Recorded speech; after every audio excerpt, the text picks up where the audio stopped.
في منتصف القرن العشرين حصل تغيير هادي جدا في مصر. تغيير ما اتكتبش في قرار واحد ولا اتعلن في بيان، بس أثره دخل كل بيت. فجأة في كلمة ليها وزن غير عادي، التعيين. مش منصب ومش سلطة، كلمة إدارية بحتة، لكنها بقت اختصار لأمان واستقرار ومستقبل. الفيديو ده مش عن مدح الوظيفة ولا عن نقد اختيار، ده محاولة لفهم إزاي الوظيفة الحكومية تحولت من اختيار لحلم حياة. وقبل ما نبدأ، لو المحتوى ده يهمك وبتحب النوع ده من الفيديوهات التاريخية والاجتماعية، اشترك في القناة. ولو لاحظت أي معلومة محتاجة تصحيح أو إضافة اكتبها في الكومنتات، لأن الهدف هنا إننا نفهم التاريخ صح مش نكرره خلاص. تعالوا نعرف الحكاية إيه في سطر وحضارة، وده لأن لكل سطر أثر ولكل حضارة قصة.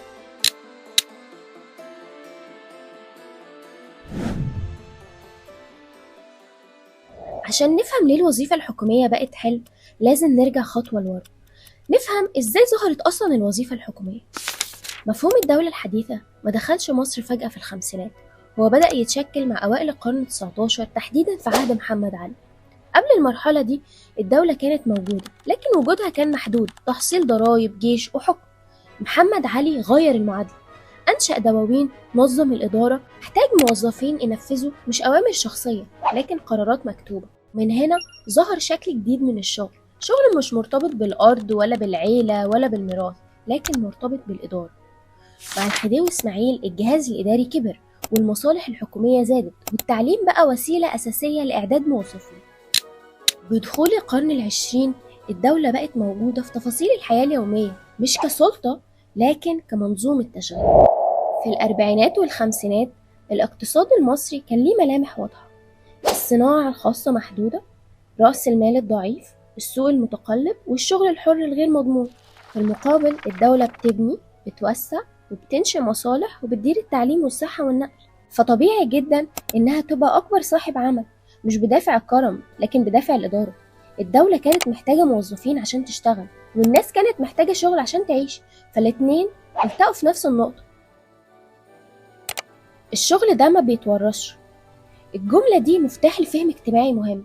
قبل الدولة الحديثة الفلاح كان ابن فلاح، والصنايعي ابن صنايعي، والتاجر ابن تاجر. الشغل كان بيتورث، لكن الوظيفة الحكومية ملهاش أصل عائلي، ملهاش ورث، ملهاش تاريخ عيلة. اللي يدخلها يدخل بورقة، شهادة، قرار تعيين، أمر إداري. الورقة دي كانت اعتراف رسمي، زي تذكرة دخول لطبقة اجتماعية جديدة، ضمان إن الشخص دخل النظام. وده خلق هوس جماعي بالورقة، مش حبا طبعا في الورق، لكن حبا في الورقة اللي بتضمن الشغل.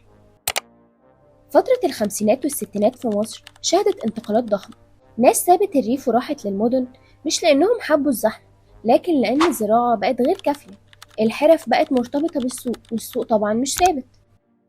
التعليم اتحول من ثقافة لسلم اجتماعي. الأسرة بقت تعتمد على مرتب واحد بس، وده زود قيمة الاستقرار. ففي وسط كل ده الوظيفة الحكومية ظهرت كأهدى اختيار. وفي نفس الوقت كان في تقلبات في السوق جامدة جدا، كان في نقص موارد وتغيرات اقتصادية سريعة. الشغل الحر كان أكتر المتأثرين، تاجر بيفتح ويقفل، صنايعي يقعد من غير شغل، ومزارع كان تحت رحمة الموسم. المقابل الموظف الحكومي مرتبه نازل مهما السوق وقف ومهما الدنيا اتلخبطت. وده رسخ فكرة مهمة جدا، إن الحرية جميلة لكن مش دايما بتكون آمنة. الناس كانت بتحلم بوظائف، مدرس، موظف بريد، محاسب هيئة، موظف تموين، كاتب إداري. وظائف شكلها بسيط لكن وزنها الاجتماعي كبير جدا، لأنها كانت مضمونة، وكان كفاية إن حد يقول فلان اتعين. الجملة دي كانت شهادة نجاح اجتماعي. طب بعد ما عرفنا ليه الوظيفة الحكومية كانت حلم، السؤال الطبيعي إزاي الفكرة دي اتنقلت من كونها مجرد وظيفة إلى حلم حياة كامل؟ الفكرة دي ما دخلتش بقوة ولا بإعلانات حكومية ولا حتى بحملات رسمية. الدخول كان هادي، عميق، ومتكرر من خلال تجارب الناس. تعالوا أقول لكم إزاي. ففي الأسرة مثلا الأب كان شايف الواقع بعينه، جار تاجر خسر كل حاجة، قريب صنايعي تعب وشغله وقف، موظف حكومي موجود يقبض مرتب ثابت ومعاش مضمون بعد سنوات. الأب بدافع حماية الأسرة بدأ يحط الفكرة دي في دماغ أولاده بطريقة طبيعية، خليك في المضمون، الدنيا مش دايمة ومفيش أمان غير في اللي ثابت. الأم كمان ساعدت على ترسيخ الفكرة دي، سواء بالكلام، المرتب القليل ولا العدم، أو بس بإظهار الفروق اليومية بين اللي عنده تعيين وبين اللي مش عنده من خلال المعيشة اليومية، التسوق، تجهيز البيت، وحتى اختيار الصداقات. فلان ابن موظف بيتعلم ويترسخ في المجتمع، وفلان ابن حد شغال حر ما نعرفش بكرة عنده ايه. الأسرة كانت عامل أساسي في تحويل الوظيفة من مجرد عمل إلى رمز للأمان الاجتماعي والاحترام. أما بالنسبة للمدرسة فالمدرس نفسه موظف حكومي، مرتب ثابت، مكانة محترمة، واحترام من المجتمع. لما المدرس يبدأ يحكي للطلاب عن حياته أو يقدر الموظف الحكومي في الأمثلة الشعبية أو حتى في التعبيرات اليومية، الفكرة بتتسرب بشكل غير مباشر للطالب. عايزين نوصل لحياة مستقرة زي دي، الوظيفة الحكومية طريق مضمون. الأطفال في المدرسة كانوا بيتعلموا قيم الاعتماد على الذات، لكن في نفس الوقت الاحترام الكبير للوظائف المضمونة، وده خلق نموذج للنجاح في أذهانهم بعيدا عن الحب أو الكره للشغل نفسه. فالوظيفة ما كانتش مجرد راتب، كانت بطاقة اجتماعية وسقف للأحلام الصغيرة داخل المجتمع. الفكرة ما اقتصرتش على طبقة واحدة. الطبقة الدنيا شافوا الوظيفة وسيلة للهروب من الفقر اليومي، الطبقة المتوسطة شافوا الوظيفة كوسيلة للحفاظ على مكانتهم بين الناس، والطبقة العليا اللي هي المثقفة شافوا الوظيفة كخيار آمن للتنقل الاجتماعي وتجنب المخاطرة في أعمالهم الخاصة. النتيجة فكرة الأمان الوظيفي اتنقلت عبر الأجيال، الطبقات، المدارس، العائلات، الجيران بشكل طبيعي وعميق.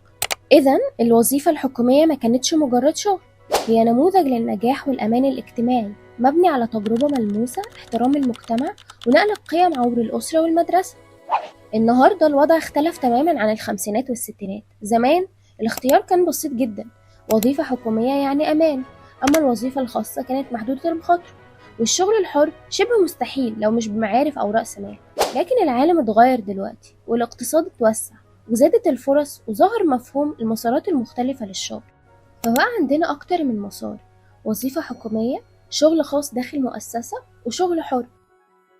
طب سؤال، ليه التعدد مهم؟ لأن المجتمع لو ما كانش فيه مسارات مختلفة هيحصل مشاكل، ففرض مسار واحد بس هيبقى عندنا قلة ابتكار وركود اقتصادي، ولو كل الناس بقوا رياديين هيبقى عندنا فشل اجتماعي وأزمات اجتماعية. أما لو في توازن هيبقى عندنا استقرار، نمو، وفرص متنوعة في المجتمع. فالموضوع مرتبط برؤية الناس للشغل، فبعض الناس بيفضلوا الأمان المستمر زي الموظف الحكومي، البعض بيفضل الفرص والنمو زي القطاع الخاص والشغل الحر. كل مسار بيخدم جزء من المجتمع: استقرار، نمو، تطوير مهارات وابتكار. فالدولة الذكية بدل ما تفرض شيء بتخلق بيئة تسمح بالاختيار ودعم كل مسار، وده بيسمح للمجتمع بالمرونة وتوزيع المخاطرة وتشجيع الابتكار. الوظيفة الحكومية ما كانتش وهم، كانت حل تاريخي لزمن غير مستقر، لكن كل حل ليه زمن، فالتاريخ مش عشان نحاكمه ولا نمجده، لكن عشان نفهمه. لو الفيديو ده عجبك اعمل لايك عشان يوصل لناس اكتر مهتمة بالفكرة دي، واكتبلي في الكومنتات تحب الفيديو الجاي يكون عن ايه، وهل شايف ان فكرة الامان الوظيفي لسه مناسبة لزماننا ولا محتاجة تتغير. اشوفكم في فيديو جديد. كنت معاكم آلاء في سطر حضارة.